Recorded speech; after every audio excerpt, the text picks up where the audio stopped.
Hello, and welcome to the Morris-Jumel Mansion. My name is Megan Burns, and I'm the Programs Manager here at the museum. This is an exciting time as we embark on a new period of reinterpretation and research to share the stories of people commonly left out of the historical narrative, including women, African Americans, and Native peoples. Thanks to a project funded by Humanities New York, we are able to continue our work with select community scholars and historians to highlight the stories of Black individuals connected with the historic site, including people who were enslaved and free. This project is essential for Morris-Jumel Mansion to continue its work to help make history relevant for our audiences and to empower our community to see themselves reflected in the museum's spaces and its storytelling.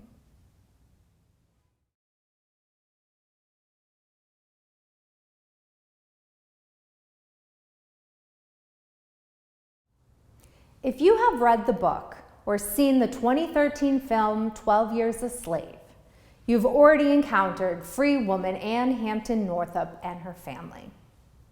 But did you know that Anne and her 3 children, Margaret, Elizabeth, and Alonzo, also lived and worked in this house after their father Solomon was kidnapped and sold into bondage? Local historian and Northup scholar David Fiske explores the lives of Anne and her children, beginning in 1841 when Anne worked in this house as a cook for Eliza Jumel. He concludes the story to the end of her life when she and her children were called to testify during the lengthy legal battle over Eliza Jumel's estate.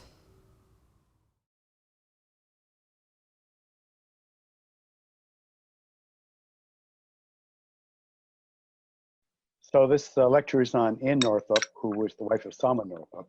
So obviously it makes sense to be aware of who Solomon Northup was. He was a free African-American living in upstate New York in the 1830s and 1840s. In 1841, he was tricked into leaving home with some men who offered to give him some work if he'd go away with them. And instead, they took him to Washington, D.C., which was, believe it or not, a slave trading city at the time. And they sold him as a slave, and he got shipped to Louisiana. He was owned by several different masters there in different parts of the state. And although he made efforts to get word back from time to time, he wasn't successful at doing that until about 12 years later, when he finally got word back to some people in the North who were able to gather some information. And somebody went down to Louisiana and proof that he was not a slave. When he came back, he wrote a book about his experiences, and that was a pretty popular book at the time. And people liked it especially because it was not about runaway slaves, whereas Northup had been freed and then kidnapped into slavery, so he wasn't a runaway slave. So his book's a little bit different. And even people that may not have had strong feelings about slavery didn't think it was right that a free person could be sold to slavery. In his book, he mentions his wife a little bit, not a whole lot, but from time to time throughout the book, he mentions how when he was a slave, he missed his wife and family. But he describes her as being of mixed blood, and that there were the blood of 3 races, he says, in her. She was probably what in those days they would have called a mulatto, because she's a little bit lighter skinned Black person. In order for him to get rescued, people had to put together a lot of paperwork. They would first of all prove to the governor of New York State that he had been kidnapped, that he had been free and was kidnapped, and the state would pay for somebody to travel to another state where someone was held in slavery and bring them back. So part of the paperwork is included, actually most of the paperwork is included in the back of Solomon Northup's book, 12 Years a Slave. And it begins with this statement by Anne giving the facts of the case. And in there she mentions, her birth date, and even though it goes to her age in 1852 when this paperwork was prepared. I don't think she was quite sure of the actual year for birth, because the records through the years in the form of census reports and so forth always have her year of her age fluctuating quite a bit. So I don't think she really knew exactly what year she was born. But anyway, this is some of the paperwork. It also mentions that she was married to Solomon Northup on Christmas Day in 1828. And it's kind of interesting because in the book 12 Years a Slave, it says they were married in 1829. So there's a discrepancy there. And also the Justice of the Peace who married them both said that it was actually 1828. So I think they really were married in 1828. And my experience doing genealogy research is that women usually don't make any mistakes about the day they were born. So I think we can go with her. Some of the other paperwork in the back of 12 Years a Slave mentions Anne was the daughter of a man named William Hampton, who was well respected in the area. And in those days, a black citizen had to be a property owner to be able to vote. As it says in this statement, both Mintus Northup, that was Solomon's father, and William Hampton, who was Anne's father, owned enough property that they were able to vote in the election. And apparently they had good reputations, as mentioned in this statement. This is affidavit by Orville Clark. And he also says towards the end of it that Anne herself was someone that was a good character and that she should be believed as far as her statement about what had happened to her husband. So the Northups seem to have been in pretty good, have a pretty good reputation in the area, even though they were mostly living amongst a lot of white families up in this part of New York State. Another affidavit by a man named Benjamin Ferris. Again, he says that Anne was a woman of good character and that she should be believed. Solomon Northup says in his book that Anne had lived as a young woman in the household of Reverend Alexander Proudfit in Salem, New York. Now, Proudfit, he was a pretty well-known minister in the area, and he also, for a while, was head of the New York Colonization Society, which was basically an anti-slavery group, and they believed in trying to repatriate African Americans to settlements in Africa as a way of expressing their disfavor with slavery and trying to restore people to a country where they wouldn't be subjected to being enslaved and so forth. So apparently he had anti-slavery feelings, but Anne lived in his household and basically learned to cooking for the family. Now, I did a presentation in Glens Falls, New York, and a woman came over to me after the presentation and said that she lives in this house that was really owned by Alexander Proudfit. And she posted this photograph on Facebook, and then the next slide, she even showed in the basement, there's a brick oven where apparently someone had at some point installed like a wood stove. But she wonders, and I wonder too, if that was originally kind of a brick oven that was used for cooking, and maybe that was where Anne did some of her baking and so forth for the family. Now, as Anne got older, she worked at some other establishments over in a town that was called Sandy Hill, which since those days has been renamed to Hudson Falls. It's in the Glens Falls, Fort Edward area, not too terribly far from Saratoga Springs either. A map from the 1880s that shows this village of Sandy Hill and how it's kind of, things were kind of close together. And I think people were pretty neighborly. The courthouse I marked on the right there. Now, the court was a circuit court, and they only would meet certain months of the year. So they'd come to town, and all the lawyers that had court cases would show up and present their case to the judge. And there'd be a lot of influx of visitors to like Sandy Hill when the lawyers and so forth came to town for the court session. And one of the things Anne used to do was to cook at a place called Cheryl's Coffee House, which is pretty much right in the center of this map here. So it's right near the courthouse. And a lot of the attorneys and so forth that were there for court business would eat there. Years later, and I mentioned this just because it was on the same map, the Middleworth House was another hotel where some years later Anne also worked there. She also worked at a place called the Eagle Tavern that had burned down before this map was made, so it doesn't show, but it was basically in the same vicinity as the Middleworth House. And you can see the Hudson Rivers in the front of us.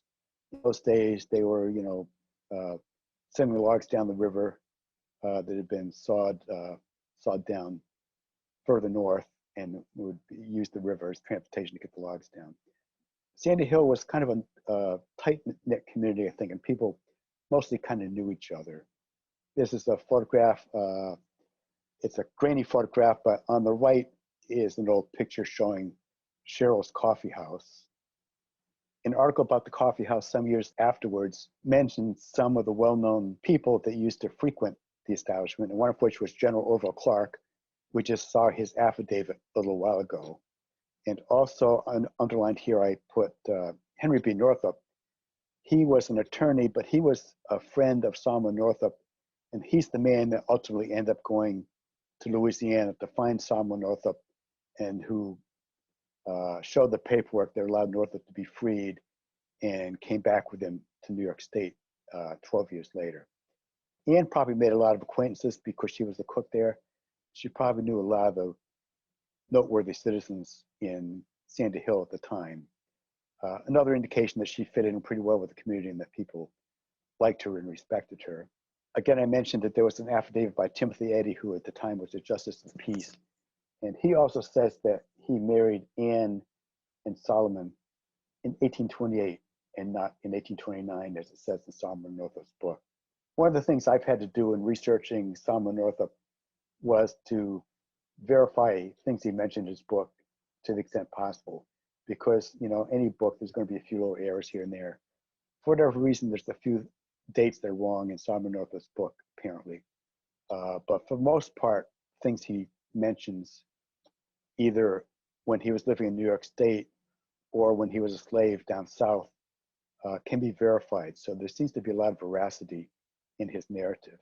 After they were married, Anne and Solomon lived in this house in Fort Edward. And actually, the Fort House was named for a family named Fort that had lived there. So just the fact that it was in a town called Fort Edward is kind of a coincidence. But they had a room there. Today, it's a museum. It's been around since the Revolutionary War. And George Washington visited there one time towards the end of the Revolutionary War when he was making a inspection tour going to northern military establishments, and he stayed there. They have some bills that shows how much he paid for his food and so forth when he was there. But Solomon Northup lived there for a while, probably a year or two in Fort Edward. Now, Fort Edward's pretty close to Sandy Hill, so it's in the same general vicinity. After a year or two, Anne and Solomon went into farming. Shows the location of the area where Solomon Northup says he leased some land and worked as a farmer for a few years. On the left map, there's an old map, and that circle is about approximately where the farm was, based on some information that I had. And then you can see the village of Sandy Hill is kind of down to the bottom. So the farm was a little bit outside of town, outside of the village, in the town of Kingsbury. And Sandy Hill is a village in the town of Kingsbury. It's also kind of in the center of that map on the left, there's an area called Moss Street. Moss Street was actually a neighborhood, not just a street, but that's the location that Solomon Northup mentions in his book. And on the right, there's a more modern map that shows that same road that's still there. And there apparently is a dairy farm at that location where Solomon Northup was doing farming. And so it's still basically the same purpose as it was back in the 1830s. One way of verifying things Solomon Northup mentions in his book is to check things like census records and see if it matches up. And this is from the 1830 census, and in the middle of those names there is Solomon Northup, and at the left it says town of Kingsbury. So this is when they were on the farm in Kingsbury. The check marks indicate how many people were in the household, and there aren't any there for Solomon Northup because people of color, the columns were way over to the far right. And I couldn't get that all in one slide. But in those days, they showed the white family members in the early columns on the form. And way over to the right of the page would be check marks for how many people were in Solomon Northup's family, since he was a person of color. In his book, Northup mentions that with fiddling, cooking, and farming, we soon found ourselves in the possession of abundance, and in fact, leading a happy and prosperous life. So Solomon Northup, he had learned how to play the fiddle at some point. And he used to play for like country dances in the area. And he, in addition to farming, he sometimes did construction work on the Champlain Canal that sometimes needed repairs, especially in the winter when the canal wasn't operating because things would freeze. They would do a lot of maintenance on the canal. So he did some of that kind of work. So between these different odd jobs, they apparently were doing reasonably well. One thing Northup doesn't mention is that in 1831, there was an advertisement because he owed money to some people and the creditors were supposed to show up. And apparently it was serious enough that potentially he could have gone to jail for indebtedness. But apparently he was able to avoid that. But farming is a tricky business. You know, if you have a bad year for crops and the prices are down, it's not always easy to make a good living that way.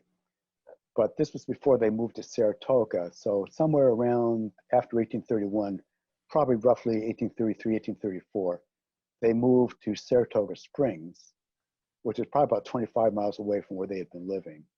Saratoga Springs was a resort community. They had a lot of hotels there. It's called Saratoga Springs because there are a lot of mineral springs that people thought had healing powers. And especially in the summers, people would come and stay there. And a lot of people from the southern states would come up because they could avoid the heat down south and stay in Saratoga Springs for the summer. In 1840, here's the census. Solomon Northup is at the top of this listing. This is Saratoga Springs. Again, there are no check marks because the check marks for a family of color would be all the way over to the far right of the page. I couldn't fit into one slide. But this does verify, as he says in his book, that they moved to Saratoga Springs. Because Saratoga was the resort area, it was also very seasonal. So that in the summer, there was a lot of work. There were a lot of hotels. They hired a lot of African Americans to work at the hotels. But in the winter, it was hard to get by. So you did what kind of work you did. And one of the things that Solomon Northup would do was when they were building railroads that came into Saratoga Springs, he would do some construction work on the railroads. And he also would go over to the Hudson River and he would guide rafts with supplies down from Whitehall on the Champlain Canal down to Waterford, which is in Saratoga County, some ways down. And from Waterford, they could hook up with, for example, the Erie Canal, and also they could transport things down to Albany and then to New York City. So he'd do that sometimes to make extra money as well. Northup mentions that one of the hotels where his wife worked as a cook was the United States Hotel, and this is a photograph of it. It's quite an elaborate establishment. He also says she worked at some other places. In 12 Years a Slave, Northup says that, you know, things didn't work out quite as well as they expected in Saratoga. And it's a little bit of a mystery the way he words it here. But some of the things that were going on was that there were records that show he was arrested a couple times in Saratoga for assault and battery. And the details don't seem to be in records that exist anymore, but he did have to go to court over it. There also was a case when he was doing the rafting that one time he had a little handwritten contract to carry some timber from Whitehall down to Waterford in Saratoga County. And when he showed up to conduct the raft down, the man who had hired him said he didn't want to do it anymore.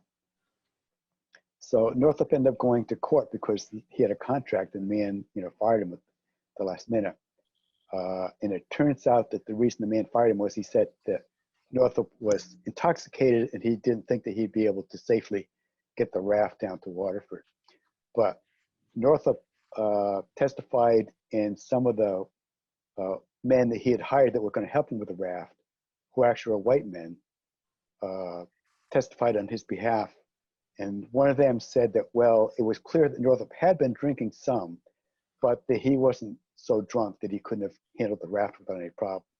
So Northup ended up winning the case and got his money from the man that had fired him.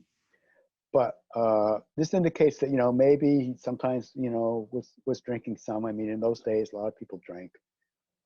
And also shows that he wasn't always living with his family in Saratoga Springs, because during the rafting season in the spring, he would be over in like the Whitehall and Fort Edward area and earning money by rafting there. So, you know, there were times that he and his wife were pursuing their separate careers. She was working at different establishments in Saratoga Springs. She also would go back during the court season and go back to Sandy Hill and work at the places there where she was used to working, where she was very popular as a cook to earn, because she could earn extra money there, especially when it wasn't basically the tourist season in Saratoga Springs. So anyway, they're in Saratoga Springs. Maybe things aren't going as well as they might have, but they're getting by. And in 1841 is when these men meet Solomon Northup in Saratoga Springs. And actually at the time, it was in March, and it was before the tourist season started in Saratoga. So as I mentioned, it's kind of hard to keep income coming in over the winter in Saratoga in those days. Anne was away. She was over at Sandy Hill because there was the time that the courts were in session. So she was over there, staying there and cooking at like Cheryl's Coffee House. So these men offered Solomon Northup a chance to go with them to New York City. And since his wife was away, he figured, well, here's a chance for me to go away for a few days and earn some money. So he went with them, and then it didn't work out the way he expected. They convinced him to go to Washington, D.C., and from there, they locked him up in a slave pen and then shipped him down to New Orleans, where he was sold at a slave market. And that's where the whole 12 years a slave began. In the meantime, Anne was still in Saratoga Springs, and now she had lost the income that Solomon could be making, because he also did things like in Saratoga, he would drive a carriage and bring people to and from the hotels, in addition to other things he might have been doing. So it probably was a little tough for her, because all of a sudden she lost the income of her husband. This is a hotel called the Pavilion Hotel. And Anne was staying there and undoubtedly was cooking there in the summer of 1841, at least, and maybe somewhat before that. Now, Solomon Northup at New Orleans had been able to get someone to mail a letter for him that went to Henry B. Northup, the man that I mentioned was the one that ended up going to rescue him. And he said, I was kidnapped and they've made me a slave, and I'm heading to New Orleans. I don't know where I'm going to go from there, but please have someone send my free papers so that I can be rescued. So Henry B. Northup got the letter. Undoubtedly, he told Anne that he had heard from Solomon.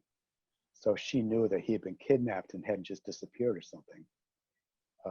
But unfortunately, they didn't know from New Orleans where Solomon might end up going. So they were hoping to get another letter, and it didn't come until like 12 years later. So they weren't really able to go and try to find him and rescue him at that time. Now, someone that was staying at the Pavilion Hotel in 1841 was Madame Eliza Jumel. This is part of the testimony from the estate case. After Madame Jumel died, there was a big fight over the estate. And some of the people who provided testimony in that case were Anne Northup and Elizabeth Elizabeth Price, who was one of her married daughters at that time, and also her daughter, Margaret, who was by that time married to a man named Stanton. So this is the beginning part of the testimony of Elizabeth.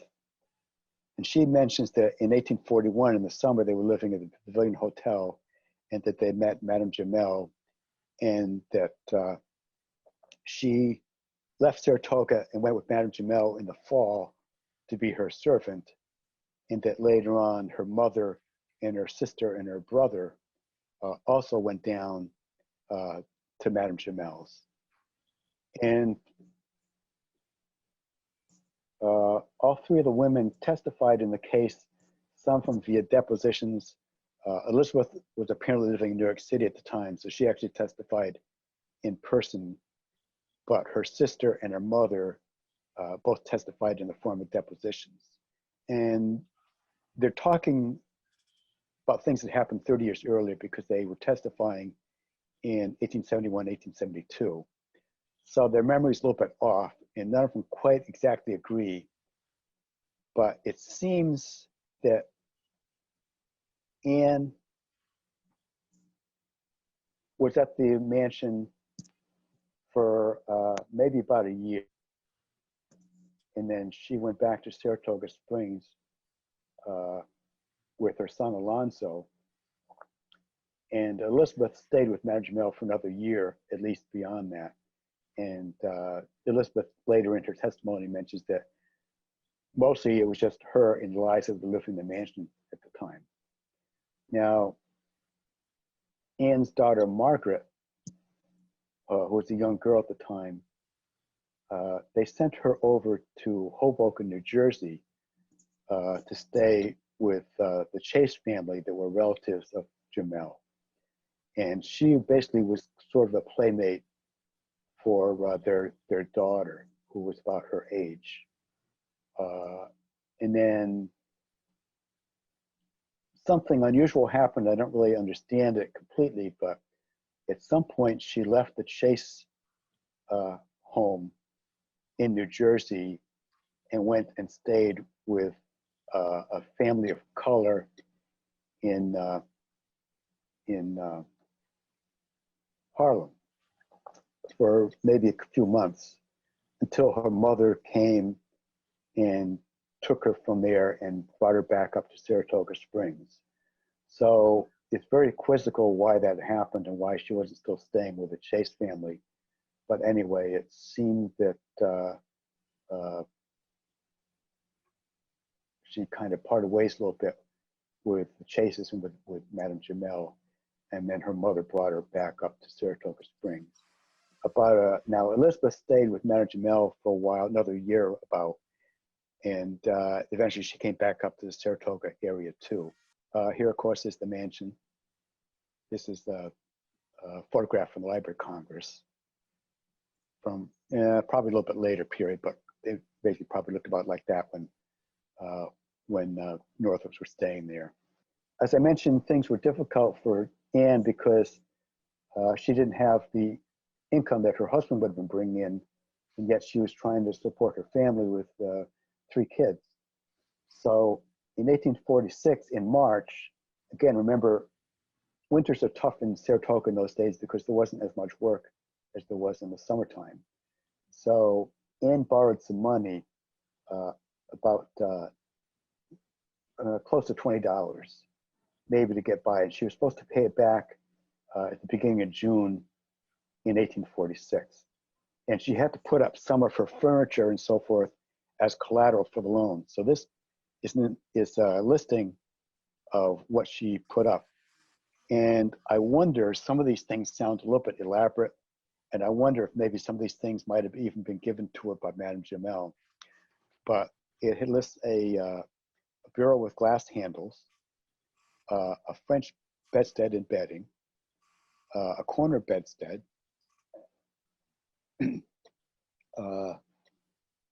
4 calico bed quilts, and 1 something chest. I can never figure out that middle word. If anybody has any ideas, let me know. But 1 chest of some type, and a cherry kitchen table. And you'll see that it's signed by Anne with an X, because everything that Anne signed during her life that we have available to us was signed with an X. Apparently she never learned to read and write.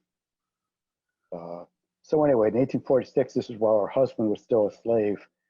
She had to borrow some money to get by for a couple months. This is the 1850 census for Saratoga Springs. Anne is enumerated with some other women. The B's there on the right indicate that they're Black citizens. Right below Anne and Elizabeth is Philip Stanton and Margaret Stanton. Margaret was originally Margaret Northup, but she married Philip Stanton. And then Philip had been married before, so he had some children from an earlier marriage, or I should say one, Charles, was his son from earlier marriage. But Solomon Stanton, also known as Solomon Northup Stanton, was Margaret and Philip's child, who was living with them, and obviously named for her father. And then there's some other people that, some type of relatives that were living there. So this is 1850 for Saratoga Springs. This isn't normally supposed to happen, but Anne was enumerated again in Glens Falls.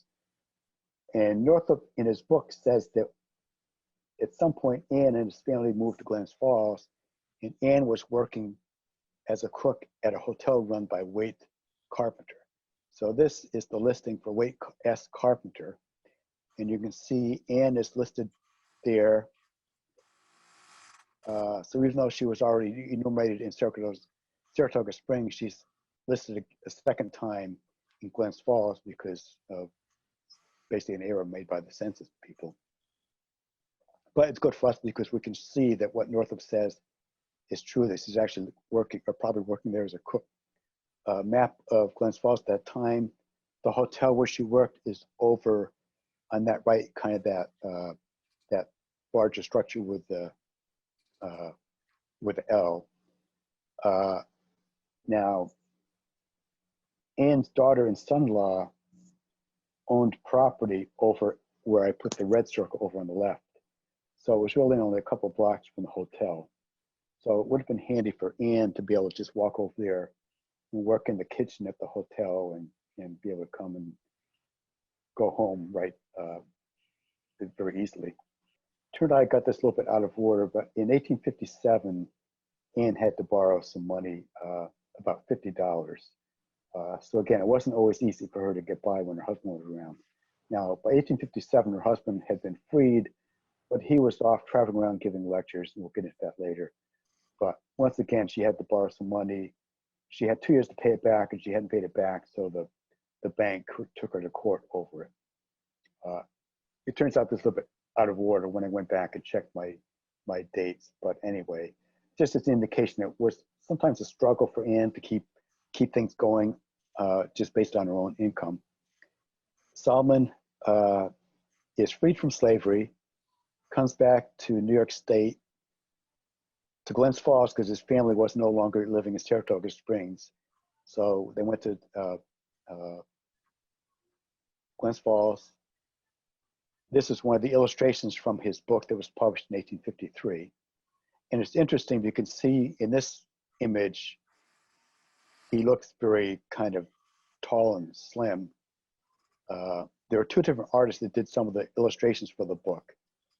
This one probably had never actually seen Solomon Northup. You'll see this portrait all the time of Solomon Northup.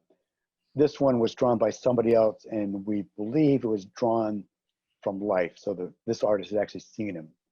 And this probably is about what Solomon Northup actually looked like.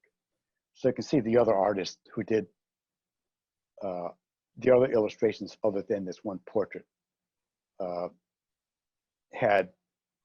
took a lot of artistic license with the way Solomon looked. Maybe you'd never actually seen him in person. Now, Northup's book came out in the summer of 1853. By the fall of 1853, he's traveling around and going to events and giving lectures off and on at different places throughout the Northeast, undoubtedly selling copies of his book.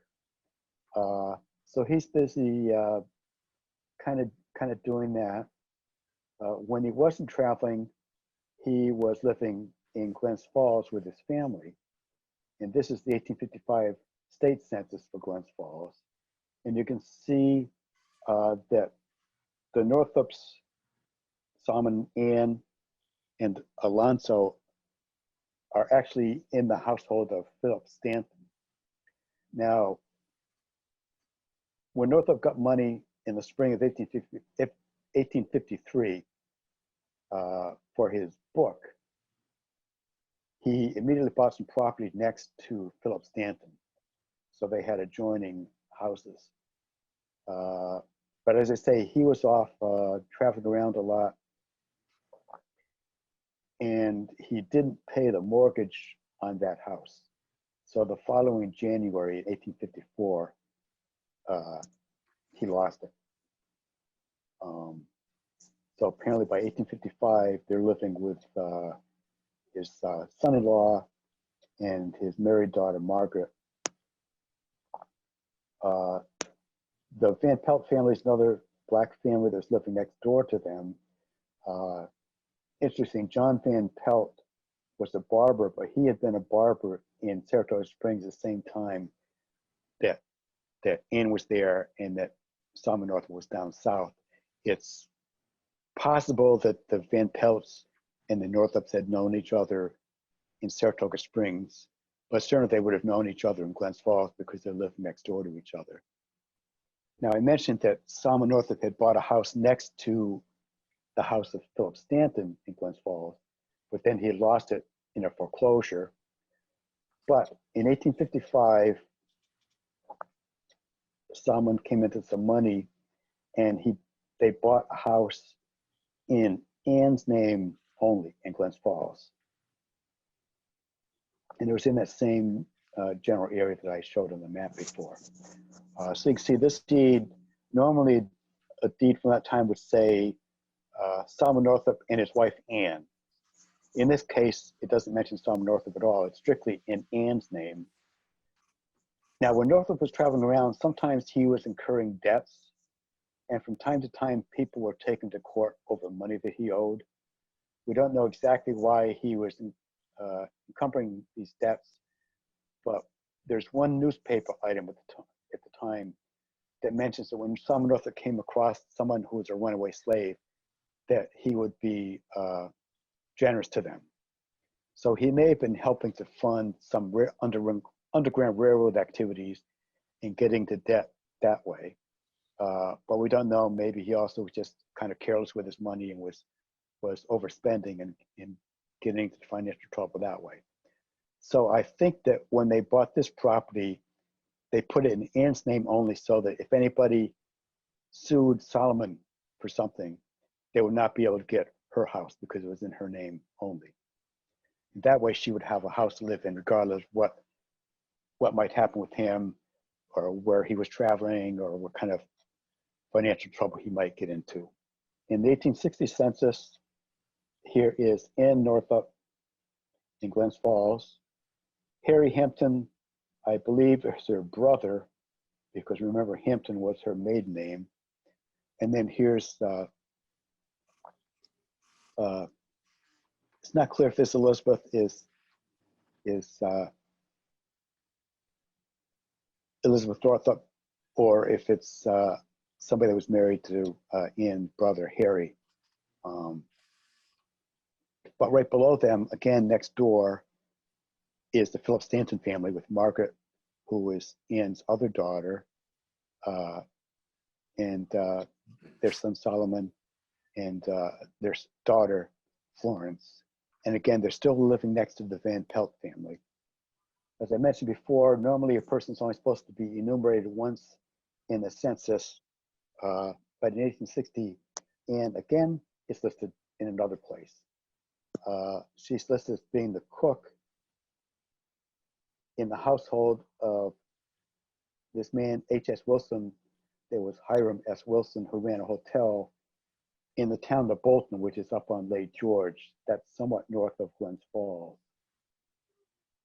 It's interesting because in 1871, when Anne provided a deposition in the Jumel estate case, she mentions that during the summers, she worked at a hotel in Bolton on Lake George. And apparently she had been doing that since at least 1860 and was still doing it at least during the summers in the 1870s. The hotel that Mr. Wilson ran was called the Mohican House. This is a photograph from roughly that time. And if you go to the next slide, you can see the view from the Mohican House across the lake. So it would have been a very pleasant place for Anne to be during the summers.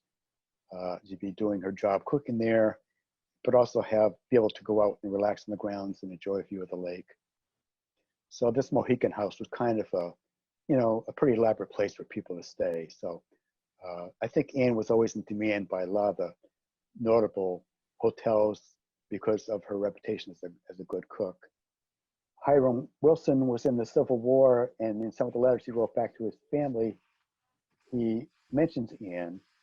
In one, he simply tells his wife, say hello to Mrs. Northup.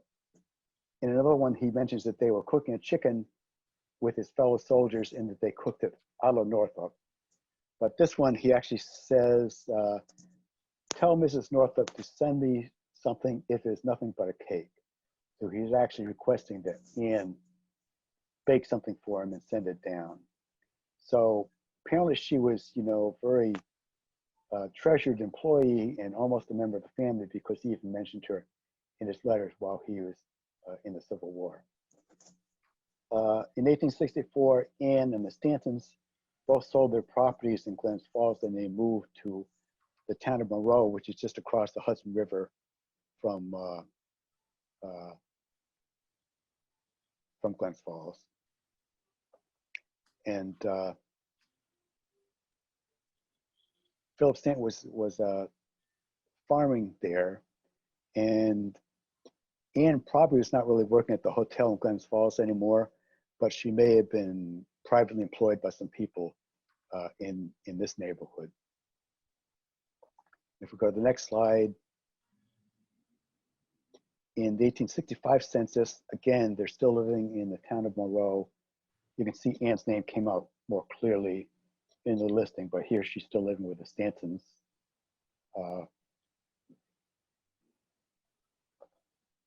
And if we go to the next slide, in 1870, Anne is on her own now, but she's living in the household of a Burton Dennis, who ran a hotel back in Sandy Hill, and she's the cook there. And the hotel was called the Middleworth House. You can see there's even someone listed here whose last name is Middleworth. It's some relative of Burton C. Dennis was related to the Middleworths and ran the hotel they had for a while. If we go to the next slide, have an image of that hotel from some years later on that center part of Sandy Hill. And let's go to the next slide. In 1875, here's the Philip Stanton family, and Anne is back living with them again in 1875. But this is the first time that there's any documents that indicates that Solomon Northup is deceased, because that middle column over to the right of Anne's name is labeled now widowed. So apparently she knew that her husband had died. We don't know where, when, or why Solomon died, but it seems like by the mid-1870s, that Anne was aware that her husband was dead. Yeah, the following year, 1876, she died. This is the most detailed account of her passing that was published in newspapers at the time. Apparently she was doing some work. She was at the home of a man named William Hamilton, and she had been doing some washing for him, and sat down in a chair because it was almost dinner time or lunchtime in those days. They often called lunch dinner. And then she sat down in a chair, and then she just passed away as soon as she sat down. Then mentions that she was the widow of the famous Solomon Northup. So again, by the mid-1870s, apparently Solomon is deceased, but we don't know the circumstances of that. And in the next slide, there's another obituary that appeared in some newspapers, mentions that she was the relict, the old word meaning the widow of Solomon Northup. It says in the 79th year of age, but that would mean that she was born in like the late 1790s. I think really she was probably born more like 1805, between 1805 and 1810 maybe. But any records as far as her age are always all over the place. I don't think she really knew exactly what year she was born. When Solomon was traveling around, there were some problems sometimes, and he had a little theatrical group that he traveled with sometimes. And on occasion, they would skip out of town and leave their hotel bills unpaid and other things. There's also some accounts that he may have been, taking a drink by this time, but we're not sure exactly how much. But as an example, some of the obituaries that were published in different papers mentioned that he had traveled around and become a worthless vagabond, which indicates that maybe he kind of fell into some hard times. And I don't think we can blame him, considering what he'd been through during his life. He probably suffered from post-traumatic stress disorder. In those days, there were no antidepressants and things like that to take, so you maybe treated yourself by drinking wine and so forth. But anyway, if he did have any problems, he may have straightened out, because by the early 1860s, beginning of the Civil War, he apparently was working on the Underground Railroad, because someone whose father had been a minister wrote letters years later mentioning that Solomon Northup and another black man had helped his father on the Underground Railroad in the first year or two of the Civil War. And he mentions that Solomon Northup had gone to see his father in Vermont after the Emancipation, which I think means that Northup was still alive as late as 1863, but sometime between 1863 and 1875, apparently he passed. The conclusion we can draw from all this research is that Anne always seemed to have been a respected and valued member of the communities that she lived in, which was, really populated by largely white people. She had good skills as a cook, because she always seemed to be able to find work in some of the best hotels in the area. But she also pursued her own career, because she was cooking at different places. Even before Solomon Northup got kidnapped, they weren't always living together, because sometimes he was off doing rafting or working on repairing canals, and she was cooking at different places, and sometimes going from Saratoga Springs and going up to live in Sandy Hill for a while to cook during the court season. And I think that continued after Solomon Northup came back, that they kind of pursued their separate ways. And he went off, did a lecture tour, and was doing these other things and traveling about. And she was there keeping the family together and cooking at these different establishments. And obviously it wasn't always easy for her, because at times she had to borrow money. But despite that, she seemed to have been able to keep up a good reputation. And, the notice of the newspapers of her death at the time were more detailed than a lot of the death notices would have been. So that indicates to me that she had a lot of people that she was friendly with, and that would have been interested in her death. The newspapers in her death, and it was reported in the newspapers.